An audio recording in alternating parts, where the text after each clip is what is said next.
Allegations: unsuitable investments and breach of fiduciary duty. Damage amount requested: $218,926.06. Settlement amount: $10,100. Allegations: negligence, professional negligence, violations of law, unsuitable recommendations, breach of contract, breach of fiduciary duty, breach of securities laws and regulations. Settlement amount: $225,000.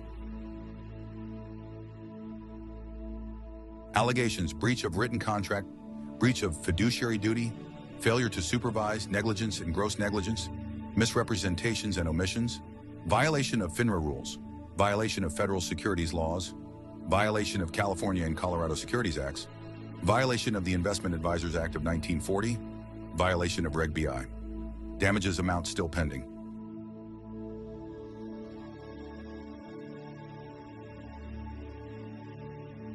Allegations: violations of federal securities laws, violations of the Colorado Securities Act, breach of contract, common law fraud, breach of fiduciary duty, negligence and gross negligence. Damage amount requested: $135,000.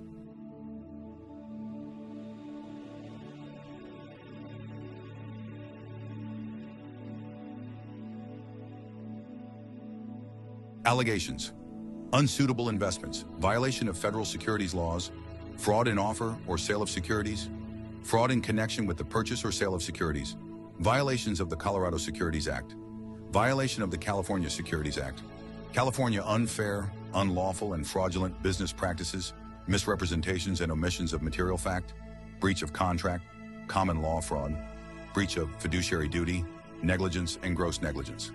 Damage amount requested: $360,000.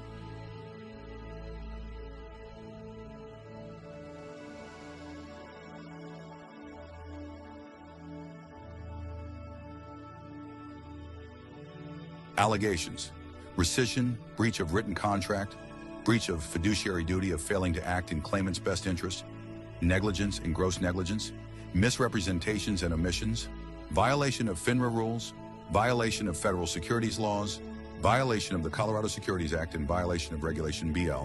Damage amount requested: $120,000.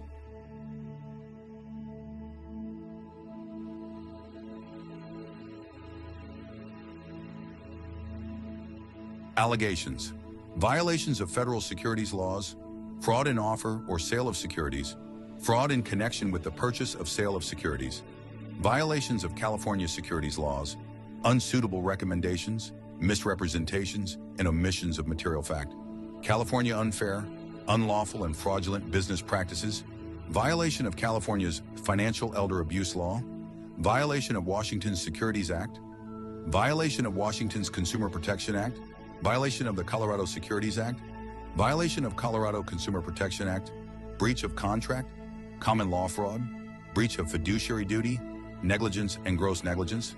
December 2019, damage amount requested still pending.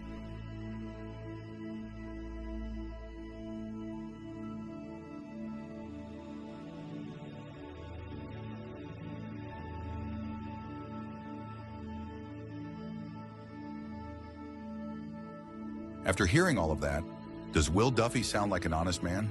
He's facing accusations from a growing number of victims, has already agreed to pay damages, and may owe over $1 million in fines for multiple SEC violations, offenses that could even lead to jail time. Yet instead of focusing on avoiding prison, his sole concern is settling the flat Earth versus globe Earth argument. Does that make any sense? Wouldn't any other person in his position be doing everything possible to stay out of jail? Isn't it far more likely that he has an ulterior motive, perhaps using this debate as a bargaining chip for those in power who have a vested interest in keeping the ridiculous heliocentric hypothesis alive? None of this adds up unless there's a powerful motivation at play, whether it be financial ruin, the threat of extended prison time, or other forms of persuasion to push a false narrative. Stripping someone of their wealth and freedom is a compelling way to ensure compliance. The heliocentric hypothesis has been debunked time and time again, yet the only defense the globe model has relies on ancient myths, mathematical trickery, fantasy-level storytelling, and outright deception. If one argues that the movement of the sun dictates the shape of the Earth, they must also believe in an object that blatantly defies natural law. We're expected to accept that helium and hydrogen can exist in the vacuum of space, where instead of expanding violently, they magically collapse into a gravitational fireball, burning through 640 billion tons of fuel per day for billions of years without shrinking. This so-called gravity is supposedly strong enough to hold on to Pluto, yet somehow ignores our own moon, among countless other contradictions in this elaborate fantasy. Natural gas law shows that gas violently fills the available space when not contained except in the heliocentric hypothesis. The question you then must ask yourself is, how much helium and hydrogen do you need in space to collapse in on itself and then create an impossible vacuum that nature abhors? Let me give you the answer in the words on Monty Python. Oh yeah, how much? A lot. The Earth is flat. It has been understood for all of history. The globe deception is a mental prison designed to keep you from discovering the truth and elevating your consciousness. The failed experiment, TFE, was created to suppress knowledge of the flat Earth, but their efforts are only making us stronger. Our numbers are too great for them to silence the truth. Keep spreading the flat Earth truth and reject the lies of the globe-worshipping cult.